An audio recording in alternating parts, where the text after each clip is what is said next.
Welcome back to the Cohn Zone. This is a special Miami edition. This week, I'm in Miami, and my dad's in Oakland. We are not in the same office for the first time, but we're talking over the phone, and this is exciting. Dad, how you doing? I'm doing fine. I miss you. I expect you're having a really exciting time down there, and let's remind people that they can't see us on YouTube, that there's no video on this one, and it's just audio. Yeah, if there's a way to videotape two people across the country, I haven't figured that out yet, but maybe next time.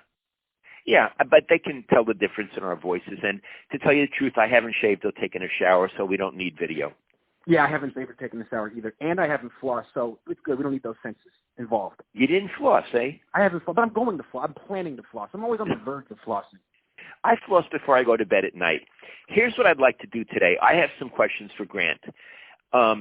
I'm going to facilitate him for the most part because he's at the Super Bowl and I'm not. But I know how Super Bowls work. So if you're ready to go, here we go. Here's my first question. Iggy, you know there's a lot of, they call it hype hoopla at the Super Bowl. A lot of media and the players are subjected to it in ways they never are. And that's part of the price you pay for going to the Super Bowl. How are the Niners responding to all the Super Bowl stuff? Yeah, it's a great question. The way I perceive it is they're responding really well. I think they felt like all season they never got the credit they deserved, and this is their coronation. They get to go and stand in front of the media for an entire week and answer questions about how great they are. I will say one thing. It's easy to take it in stride on Monday and Tuesday. We covered a Super Bowl a few years ago when it was in Santa Clara. Remember that? And yes, the way I perceived Cam Newton in particular was by about Thursday he was over it. I mean, he was enthusiastic Monday and Tuesday. Everyone was asking him a million questions, and he was the center of attention. But you talk for an hour on Monday, you talk for an hour on Tuesday, you talk for an hour on Wednesday, and by the end, I mean, you've answered the same questions. You've done a lot of thinking and talking. It's really tiring, and I'm curious to see how they look in a couple of days because just listening to the questions is tiring. Right, and let's remind people we're recording this on Tuesday, January 28th. Something about Cam Newton, you said by Wednesday and Thursday he was over it. Unfortunately, he was also over it before the game. You know, he got pretty exposed in that game, and I don't think he's ever been. You remember he was the center of attention all week, right? Yes, and a lot of people, and it was sad, were asking Peyton Manning about how great Cam Newton was, and Peyton Manning was very polite, but Peyton Manning was an all-time great quarterback, and this other kid isn't and will never be, and it must have burned him up to have to answer all those questions, and then he won the game. Yeah, if I remember correctly, Peyton Manning's diplomatic answer was he had a great season, but to become a great quarterback, he's going to have to do it a little bit longer. And he didn't.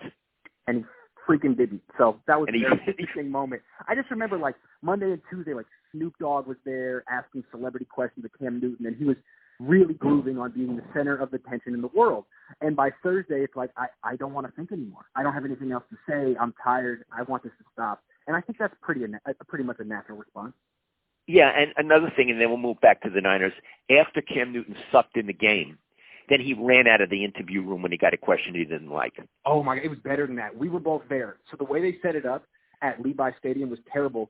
They had the winning team and the losing team right next to each other doing interviews at the same time with the answers blaring over loudspeakers. So yeah. Cam Newton was pouting and answering questions very quietly, but answering questions right next to him, and we were there. Chris Harris Jr., the cornerback for the Broncos, is shouting into the microphone, yeah, we just knew that if we made Cam Newton into a quarterback and forced him to throw the ball, he couldn't do it, and we would win. And Cam Newton stopped talking and started listening to it. And it looked like he was crushed. It looked like he knew Chris Harris Jr. was right and knew he'd gotten exposed and knew that people wouldn't be fawning over him ever again. And it looked like he first he just walked away, and it looked like he was going to cry. He walked away, left the room. It looked like he was going to cry. Yeah, well, there you go. It's a tough day. How is Shanahan handling all this? You know, he doesn't have to do that much. He goes – last night he spoke for an hour. Today he spoke for 20 minutes, and then he's gone, and the rest of the players talk for an hour. So for him, it's kind of like business as usual. You go up, you do a press conference, you answer questions for 20 minutes, then you're done. I think if he had to do anything more than that, he would pull his hair out. I got it. Okay. Tell our listeners, what is a typical media day like down there? Now, I want to tell people we're not going to talk about the media all that much. Grant and I are both going to make our choices, our picks for this game. But I just want to get people an idea of what you're doing down there, Iggy. What's a typical media day like? It's a contact sport. And what I mean by that, there will be the interview set up in a ballroom or something with a bunch of tables or podiums, maybe 10. Today there were 10. And at hotels? Yeah, at a hotel. And they're players' names set up. You know where they're going to be. And there's a lot of media people. There's the local guys. There's the national guys. And you have to, like, set up like you're trying to get a rebound.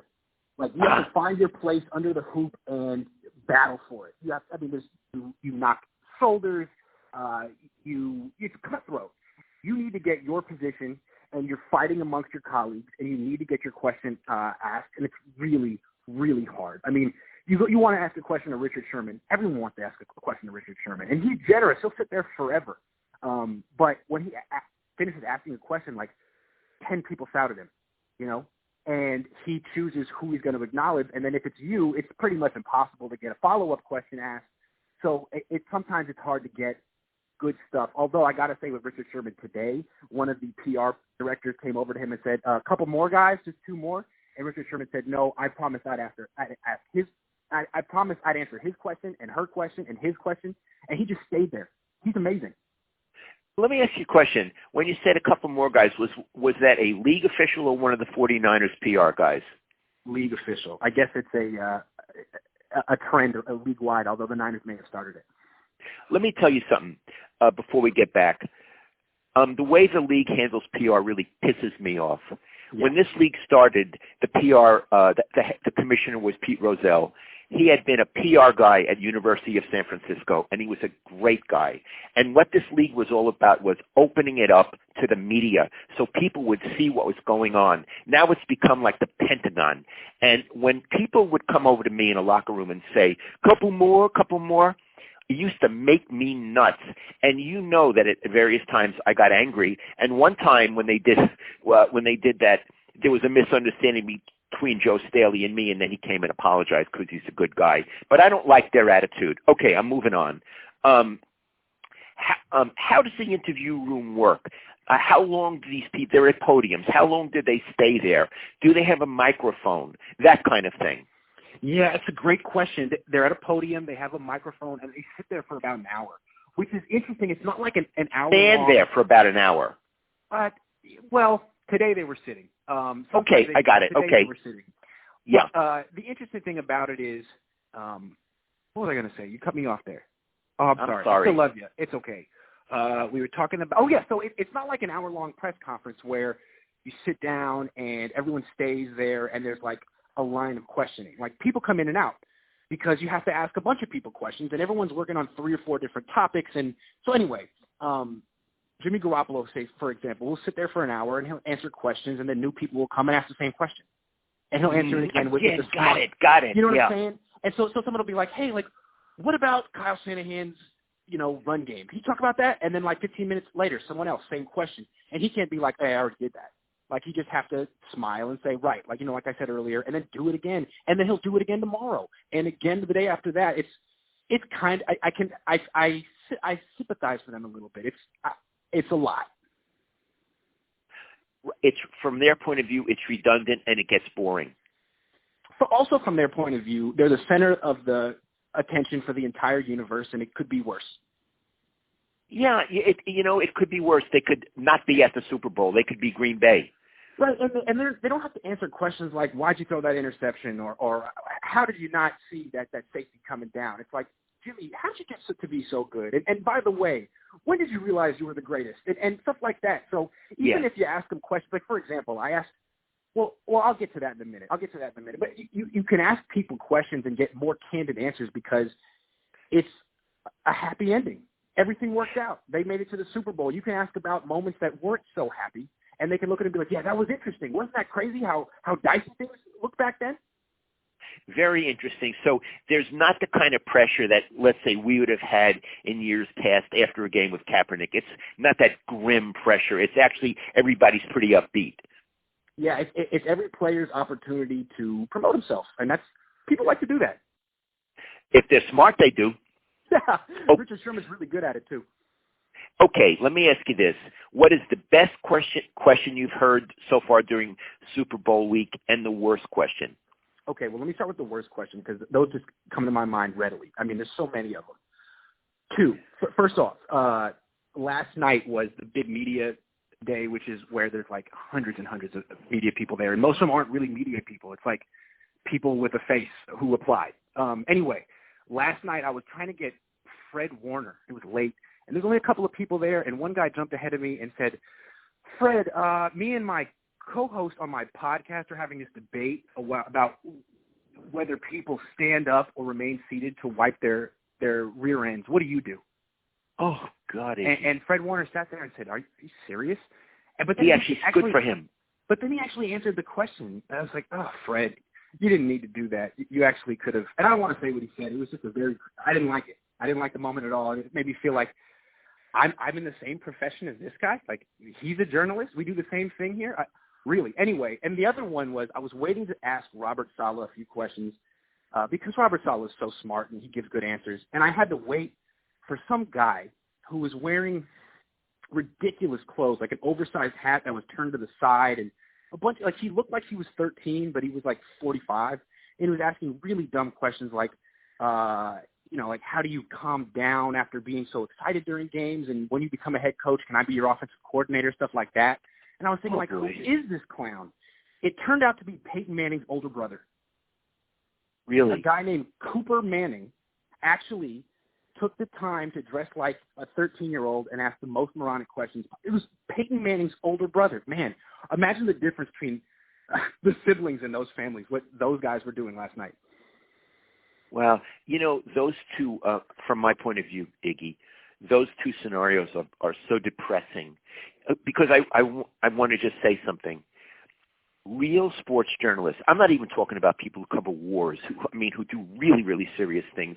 We cover fun and games. But the people who do it, you, me, Ira Miller, Matty Mayoko, we're serious journalists. We are serious in our profession and take pride in it. We don't bring people down to a low level. How do you wipe your tush? Can I be your offensive coordinator? It's not fun and games like that. It's serious business. And people who do that demean the player or the coach they're interviewing, and they demean themselves and they demean us. And I understand sometimes why athletes think we're all a bunch of jerks. We're not, but there are people like that, and they don't know who's who. I totally agree. I totally agree. It's not their job to know who's who either. And they did it at Marlins Park last night. So you're wandering around on the infield, and you'd see colleagues that you know and respect, and you'd look at each other like, what in the hell are we doing? Oh. This is demeaning. Look at all these people. Like this woman dressed like a sailor, with wearing no clothes, interviewing. It's like, really? That's a journalist? Now there's no dress code. There's no etiquette. Like, the NFL is very strict about how you act and how you comport yourself and what professionalism is every other day of the year except for this week. And it's like, everyone wants to be Ali. You know what I mean? They come in and ask these really off-the-wall questions to promote themselves and sound funny. But they're not funny. They're not Ali G. They're just a bunch of guys who are inappropriate and unprofessional. And it makes me feel sad for our entire profession. I wouldn't even want Ali G there. I would make one exception for Ali G because I always liked Ali G, but I know what you're saying. And he has the same last name as us, Sacha Baron Cohen. Okay. The thing that's cool about Sacha Baron Cohen is he didn't actually get credentialed to be places. He would sneak his way in, so you'd have to give him credit. These guys were actually sanctioned to be there, which is sad. Now, you told me the two worst questions. Was there a best question? I can't think off the top of my head a really good question, but I can think of a great answer. Okay. Today, I went over to Jimmy Garoppolo, who I kind of make fun of a little bit on Twitter. I do every week the weekly Jimmy Garoppolo quote of the week because he makes a point of saying nothing, and it makes me giggle. I don't have anything against him, but it makes me giggle. Today, he sat at that podium and answered questions to the best of his ability like I've never heard. And I went up to him and I said, hey, Jimmy, when you first got traded to the 49ers, initially did it feel like a little bit of a come down? I mean, you're coming from the Patriots to the Niners who are 1-10. And if you'd asked him that question any other day in his life, he would have said, no, absolutely not. And he looked at me and he said, honestly, yeah, it was. And it was good for him. Yeah, it was the most honest, candid moment I've ever seen from him. And I thought it was really, really cool. I think maybe you grow into that as you become an athlete. I mean, you haven't accomplished much, but now you get to this moment and you can actually have a personality. Also, as you know, the quarterback is the CEO of the team. He's right. He's not only the quarterback, he's the CEO. He's the image and the voice of the team. And what you're telling me is that Jimmy is growing into that. Yes. Yes. Well, that's impressive. And he had one other thing that he said that was interesting. He said, with a quarterback, you are the CEO of the team, but you also have to be one of the guys. And it's a tough balance, and you have to balance it. And Again, I've never heard him philosophize about anything before, and it makes sense. There are some quarterbacks who are totally detached from the team and are seen as part of management. You don't want to be that guy. You also don't want to be the guy who is like a tight end or a wide receiver and doesn't, represent the organization well. He does both. Let's talk about some quarterbacks that we've known. You're saying Jimmy's growing into it, who know how to be the CEO, but one of the guys. Immediately to my mind, I would say Steve Young. No question. Absolutely. And Joe Montana. I mean, Joe Montana, well, I didn't cover him, but what you said. Yes, he was Joe, one definitely. Of the guys. He was certainly one of the guys. In the locker room, Joe, you wouldn't even know he was the quarterback. You wouldn't know he was Joe Montana. And yet on the field, he had all that charisma. So I would say both of them. Yes, definitely. I can think of a current quarterback who I would put in that position, although I don't cover him. I would say Drew Brees. No question. I mean, I would say Drew Brees is much more on the CEO spectrum than one of the guys spectrum. Very interesting. Right? And let's go to Niners quarterbacks. The way I perceived Alex Smith was that he was much more on the CEO spectrum than one of the guys. And then Colin Kaepernick, I thought Kaepernick tried to be the opposite. He noticed when Alex Smith started to be a little bit shaky that he could, get the locker room on his side, and that he was much more one of the guys than Alex Smith was. On that one, I'm going to look at it differently. Our spectrum is two things, CEO or one of the guys. I would say Kaepernick failed at both. Fair enough. And the way I looked at it was he campaigned with people like Michael Crabtree. Crabtree was very pro-Kaepernick when the switch came, but at the same time, Kaepernick was the kind of guy who was wearing headphones and not relating and isolating himself. So, yeah, you're right. Good call. No, he failed at both. Okay, let's move over to the game. What my question for you is this, and then after this, we're going to do our picks. Do you expect this to be an interesting game, and why? And do you expect this to be a well-played game? Yes and yes. I think we got four of the best coaches in the league with Andy Reid, Kyle Shanahan, Robert Saleh, and Steve Spagnuolo. I think both teams are going to have brilliant game plans on offense and defense. Andy Reid has this amazing record when he has a week to prepare, and Kyle Shanahan's just as talented. I think it's going to be much, much more exciting and interesting than what we saw last year between the Patriots and the Rams. What we saw last year was a Rams team and a head coach, Sean McVay, that didn't deserve to be there, wasn't ready for the moment, and flop. I don't think either team is going to do that, and I think both teams are going to play very well. I think that's a really good comparison to last year. The Rams not only were not ready, they got exposed and never recovered from it.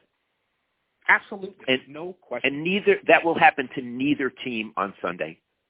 I agree. Neither of these teams are frauds. These teams are really the best two teams in the league. I'm really excited for it. Okay, so what we're looking for is one hell of a Super Bowl. One hell of a Super Bowl. And you know what? If it's a low-scoring game, that doesn't mean it's a snooze fest. I mean, as great as Kyle Shanahan and Andy Reid are, Robert Saleh is pretty freaking good too. And if he found a way to hold the Chiefs' offense down, would you be surprised? Oh, God, no. God, no. And same with Steve Spagnuolo. I mean, you may not know him that well, but he was the defensive coordinator for the New York Giants when they beat the New England Patriots in the Super Bowl, and that's one of the biggest upsets of all time. So he does have some pedigree, and he's pretty good. Okay. As people may know, your mom is Italian, and when she heard the name people say Spagnola, she almost vomited the other day, and she said it's probably Spagnola, a a beautiful name that has been anglicized to Spagnola. Anyway, Yeah. Spagnola. The NFL Okay. culture always anglicizes names. It's like if you pronounce something the correct way, it's soft somehow, right? Well, tell them about Ricky Jean. Right. Jim Harbaugh refused to pronounce players who had French names, like Ricky Jean-Francois, who was Haitian. I guess Jim Harbaugh felt that French names were equivalent to being soft, like a World War II thing. So he would only refer to him as Ricky Jean. And so when people would say, hey, how is Ricky Jean-Francois doing? Harbaugh would stop the interview and say, you mean Ricky Jean? And they're like, well, I think his name is Ricky Jean-Francois. He goes, no, it's Ricky Jean. And then you go to Ricky Jean-Francois, he said, no, it's definitely Ricky Jean-Francois. I'm Haitian. So, yeah. Okay. I'm going to give my pick for the game. I'm picking the Niners. But I need to qualify this. Mm-hmm. Sometimes I'm absolutely sure of what I'm talking about. Like, I knew that the Niners were going to kick the crap out of the Packers. I just knew it. Yes, in this one, I have to say I'm picking the Niners with fear and trembling. And I could make a case for either team. I feel the game is pick 'em really, really close. But I honestly believe the Niners will win, that they have just a little bit more than Kansas City. So let me just say why. And then you're smarter than I am, and then you'll go. Andy Reid, he is a brilliant coach. He's a brilliant offensive coach. He's the closest thing in the NFL now to Bill Walsh. I think people probably know that he has embraced the West Coast offense like nobody's business. And when you look at some of the stuff that Andy Reid does, you're looking at Bill. So he chose someone pretty good to mold himself on. On the other hand, he has no interest in defense. Now, Spagnola may be wonderful. Andy has no interest in defense. I don't even think he knows all that much about it. He knows how to beat it. And in addition, and this troubles me. It doesn't trouble me because I don't care about him, but this is troubling for him. He doesn't really have a running game. He's not interested. He's interested in throwing the ball. He like Bill, he would see short passes as extended runs. I understand that. But Bill had Roger Craig. Bill had good running backs. This guy doesn't seem to understand it. So, Dad, what did Bill say to you in the early 90s when the Niners were struggling and not winning Super Bowls? What did he say to you? Where the hell's the running back? Well, he said, where's the expletive running back? We were on the phone. Right. He said, a where's lot of people, keep going. Yeah, where's the freaking running back? But he didn't use the word freaking. Because a lot of people think of Bill Walsh as being a pass-first guy who didn't value running backs, but he really, really did value running backs. Oh, absolutely. And what I want to say about a couple of things about Andy Reid because of that, the Niners don't really have to worry that much about running. I think what they can do is rush their four guys who are really good and have everybody else really in pass coverage. Now, that may not work. I'm sure Andy Reid has thought of it, but that's a good way to go against Andy because you don't really have to worry that much about the run. He doesn't like to run. I also feel that the pass rush those four guys will be able to dictate what happens at the line of scrimmage, the four defensive guys, D Ford, blah, blah, blah. And although Patrick Mahomes is great and he's going to have a terrific game, I think at certain points they're going to make him uncomfortable. At certain points. He may have to throw it a little sooner than he wants, that kind of thing. And I think that can be a difference. One other thing about Andy Reid, because he doesn't have a running game, he can't close out a game like Bill Walsh did. When I was talking to Bill Walsh one time, and we were watching film together, and he was running in the fourth quarter. I said, why are you running so much, Bill? He goes, Lowell, that's football. That's how you close out a game. Not for Andy Reid. Andy Reid's still going to throw the ball. So he risks interceptions, but even worse in a way, incomplete passes stop the clock. Now the team has 40 seconds to the defense. They get a reprieve. Every incomplete pass, they get a reprieve. They don't the offense doesn't get a chance to run 40 seconds off. Mm-hmm. So I think he's not as good at closing out a game as a West Coast guy should be, as Bill was, and it means he needs to throw touchdown passes till the very end. So I think he's vulnerable. Again, great coach, great team. I think the Niners will beat him for the reasons I just gave. There's one more point that I'd like to make for you before I go to my points. Okay. The Niners, if they can run the ball the way they ran the last two games, the Chiefs have no chance. If they can continue to do that stuff, I mean, that's the way the Patriots beat the Chiefs last year. Run the ball, keep Mahomes on the sideline. That's the best defense for Patrick Mahomes, on the sideline, not playing. You know, if you can limit him to like 7 or 8 possessions and 23 minutes of time of possession, you win. So that's something to look at too. Okay. Right. So I'm going to summarize. I like what you said, and I owe you a nickel for that. So limit the amount of snaps that Andy Reid gets by keeping the Niners offense on the field. I love it. Right, because you know Andy Reid's not going to try to use up clock. I mean, he doesn't have a 9-play drive. I mean, he wants to have a 4-play drive and go at warp speed. So when the Niners get the ball, they can take their time. So that's one thing. Okay, so you said you don't really have much conviction on your pick, which is interesting because neither do I. You're picking the Niners by a little bit. I'm picking the Chiefs by a little bit. I would say Chiefs by 3, and again, I don't feel very strong about it. I've been waiting all week to do my YouTube film breakdown because I don't feel that strongly about it. Now, the reason I give the Chiefs the edge is the same reason Vegas does. It's not an outrageous pick. I think it's probably – it's not an outrageous pick. The reason the Chiefs are favored in the eyes of the bookmakers and in my eyes is one mismatch, and it's key. It's not about Mahomes, who's great. It's about his receivers. He has the 2 guys, Tyreek Hill and a rookie named Mecole Hardman, who are 2 of the fastest guys in the league. And the Niners really don't have fast defensive backs. They have Richard Sherman, who's terrific, but he's not fast. And Emmanuel Mosley, K'Wan Williams, Jimmy Ward, they can't match up with these guys. So the Niners are going to have to do, gymnastics to try to figure out how to match up. And I don't know if there's a right answer. I think probably the right answer is run the ball as much as possible, keep the offense off the field, and then hope your pass rush is just so overwhelmingly dominant that these fast wide receivers don't have time to get open down the field.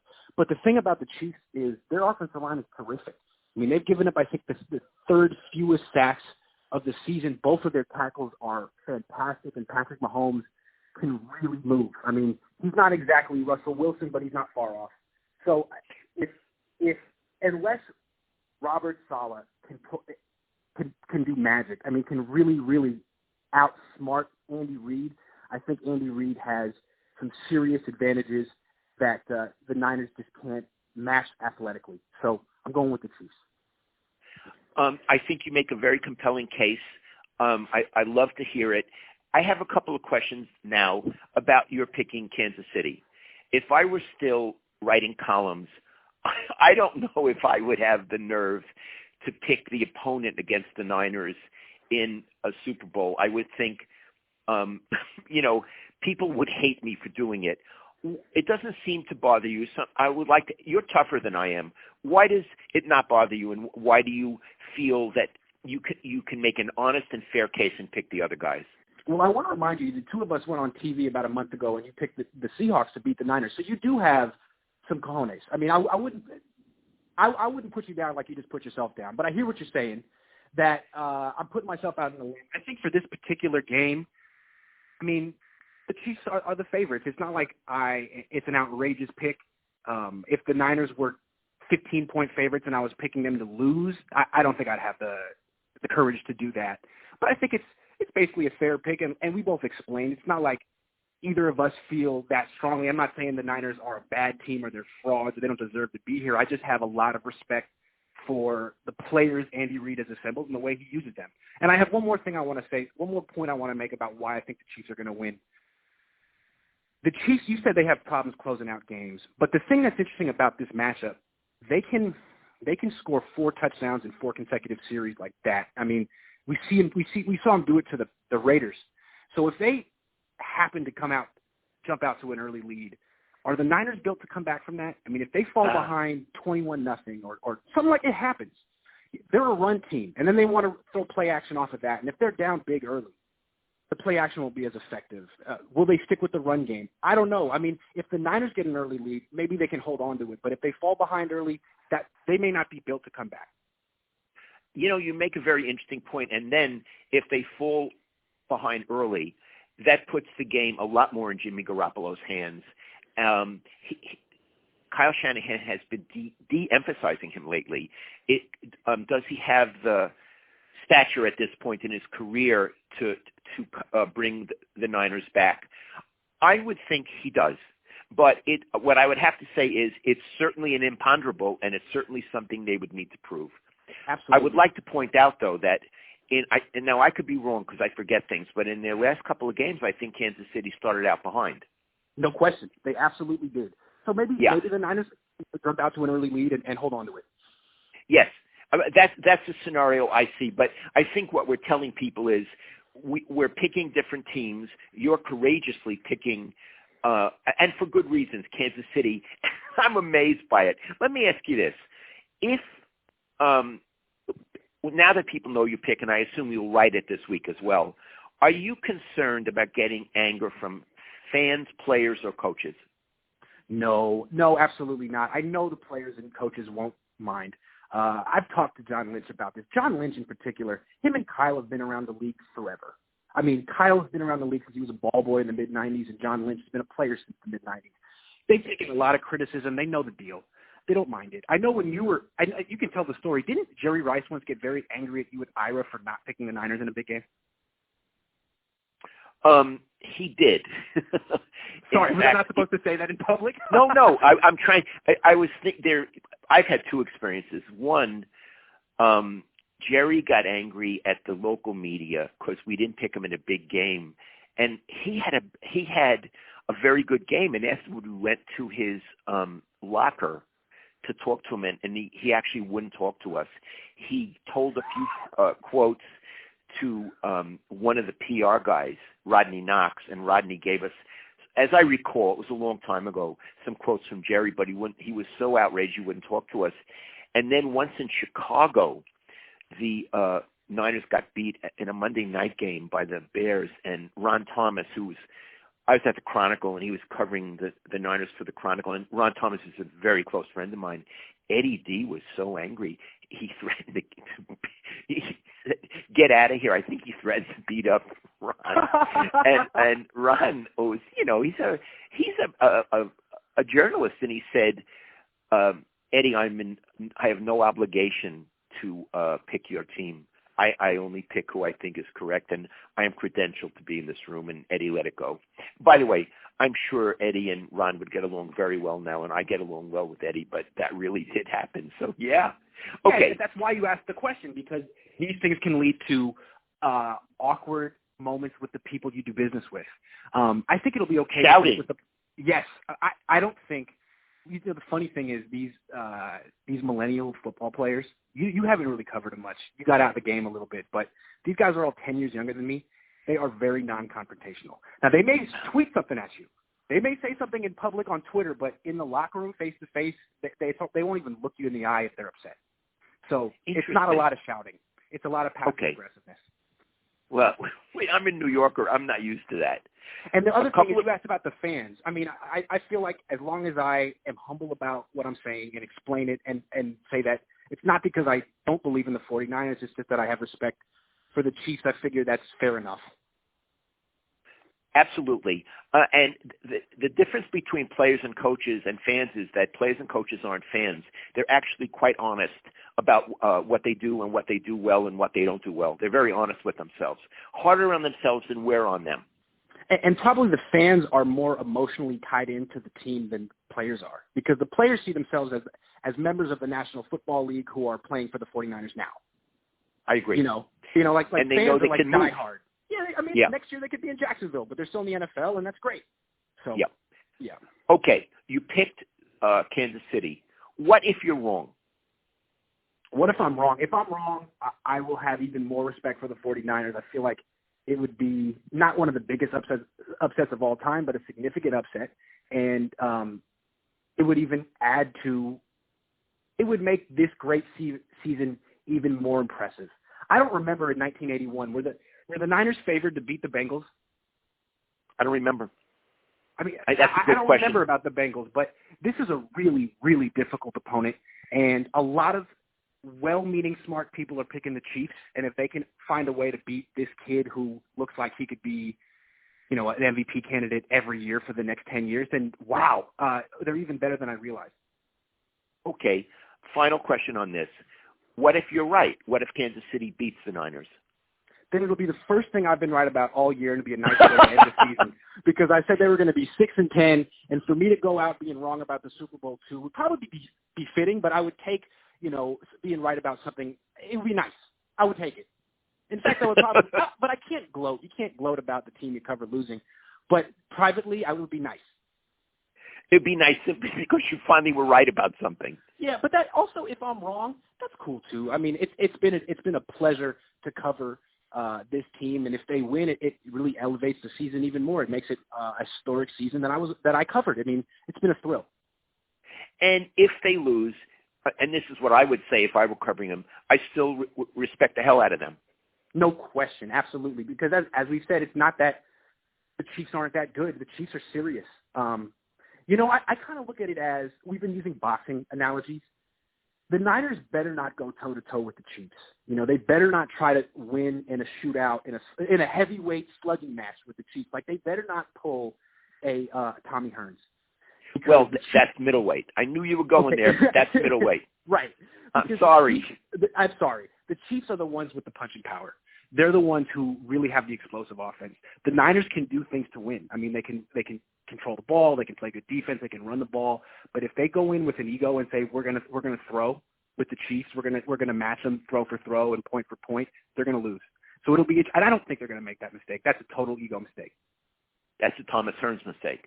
Yeah, he could have beat Marvin Hagler by jabbing and moving and staying far away, but he went toe to toe with him and got knocked out in the third round. Yes, he might have beat him. I'm not saying he could have. He might have. Hagler was a hell of a fighter. He had a much better chance if he boxed him and looked for the overhand right when he had it, as opposed to showing how macho he was. That was a great sports mistake. Okay, I'd like to move on to a bonus topic. And what we decided before we got on the phone with each other, the big news today is I'm reading that Dusty Baker will be named the manager of the Houston Astros. Now, as we're talking, it's 4:15 in Oakland right now on Tuesday. I haven't seen that it's absolutely a done deal, but I think it is. So, Iggy, I'd like to say a few things, and then you know Dusty as well, all right? Yes. And then I'll go first on this one. I know Dusty Baker. Gee, I was a columnist for 37 years. I must have known Dusty for almost all of those years. There are certain people that you meet in any walk of life who are stand above just about everyone else. And Dusty Baker stands above just about everyone else. And I want to tell you why. He is the most thoroughly decent person. He has honor. He has ethics. He has feelings. He's a person who not only has feelings about himself. Bill Walsh did. My feelings are hurt, little blah, blah, blah. But Bill didn't really relate that much to your feelings. Dusty, if he felt that I was troubled about something, he would shut his office door and say, Lowell, what's going on? Let's talk. He was someone who would be a friend. He is one of the most praiseworthy people I've ever met. In addition, he's a really good manager. He's someone who relates to players in ways many other managers didn't, but not a soft touch. He had standards. I would say sort of like Bob Melvin, a great guy, but not a pushover. And so I admire that. Now, why is he good for Houston? Houston just had a terrible scandal, and it's one that reverberated around the league. Well, if you want to recover from and have a good manager still, but recover from a tremendous scandal, this is the person you bring in, because there is nothing scandalous about Dusty Baker. He will make this organization morally correct in the first 30 seconds. It's so interesting, too, yes. because the Astros were this sabermetrics, cutting-edge type of organization where you figured they had this young manager, A.J. Hinch, who, like, are you really a manager, or are you one of these guys kind of like taking orders from above? And now all of that blew up in their faces. They have to totally remake their organizational structure, and they bring in an old-school guy who coaches with his gut, like Bruce Bochy. It's amazing. With his gut. Now, Dusty is monumentally intelligent. Monumentally. That wasn't a put down. No, I understand. He has autonomy. What I'm saying is, he does what he wants to do. Yeah, I'm with you. No, I'm with you. What I want to say is, I hope that the Astros people don't impose all this sabermetrics on him. Don't tell him what his starting lineup is, who his pitchers are, all of that. I think Dusty and all of them have learned this stuff and can use it, but I don't want Dusty to go there and be dictated to by non-baseball people. And I don't know the deal there. I certainly hope that they won't do that to him. Let me ask you a question. Who do you think has a better manager right now, the Astros or the Giants? Okay, it's a good question, but in a way it's not fair because I don't know Gabe Kapler. I've never met him. So having said that, I never shy away from this kind of question, and I love to be irresponsible. Dusty Baker, Houston. Yeah. Dusty Baker is a hell of a manager, and until we see anything from this guy Kapler, to me he's a zilch. He's a non-category. I don't know a thing about him. Plus, I believe that he's going to be dominated, by the general manager. Every day they're going to get together. To me, it's just strange that Dusty's not with the Giants. I mean, he's with the Astros. Like, Gabe Kapler should be with the Astros. Dusty is one of the most important figures in SF Giants history. It's just a little strange to me. Yeah.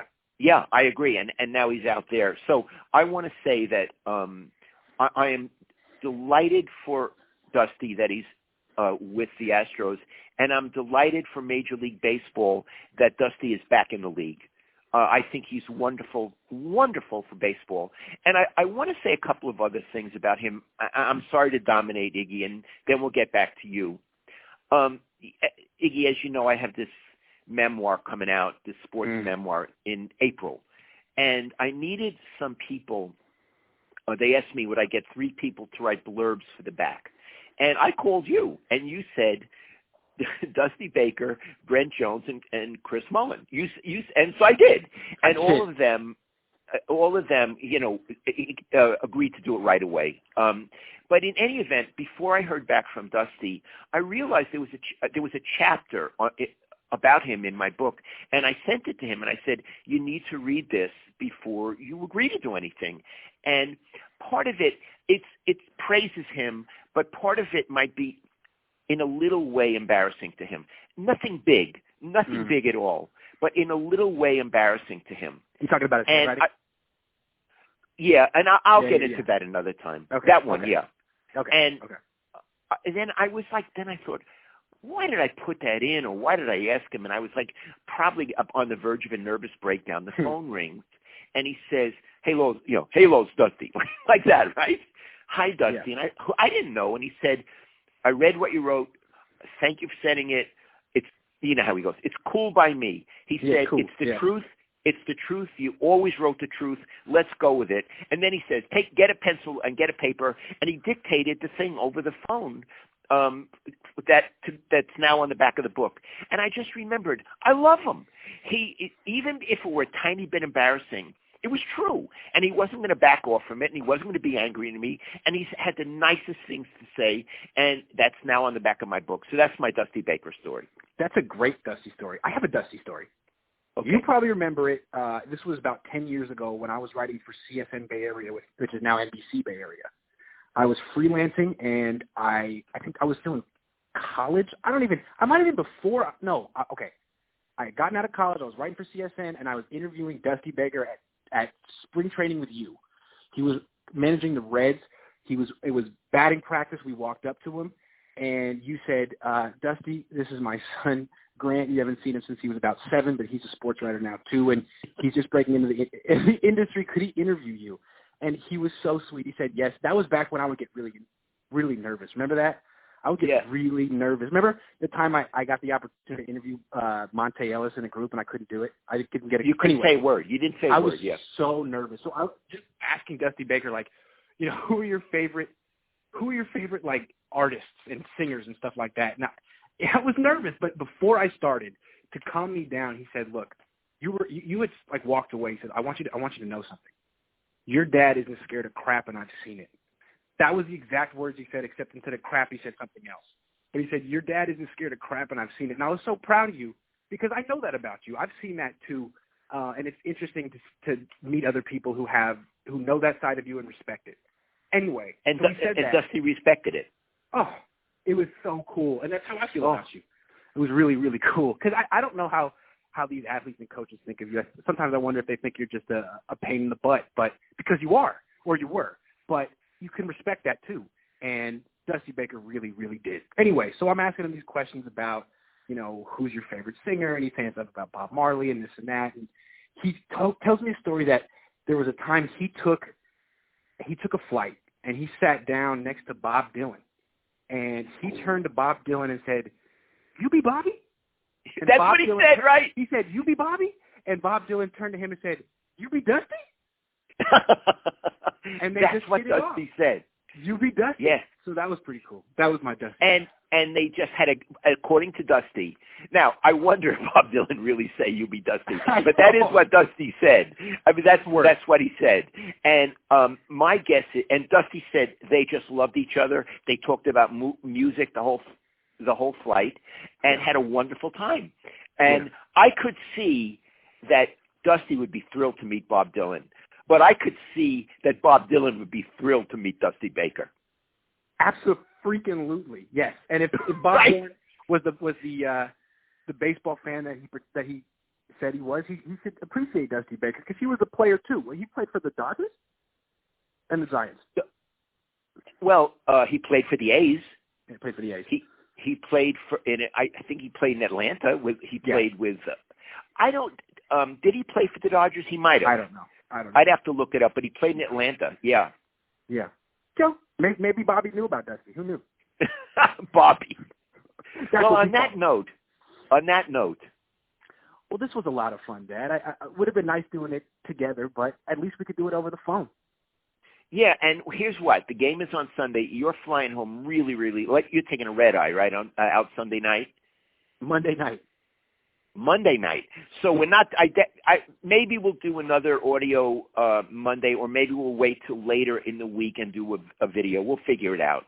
Yeah, maybe we'll do it Tuesday when I get home so we can get our faces back on the screen. Yeah, my face. I'll go find my face. It's a good face you got there. Dad, I love you. Okay. This was a lot of fun. I love you, Iggy. I'll talk to you tomorrow. Talk to you tomorrow. Bye. Bye.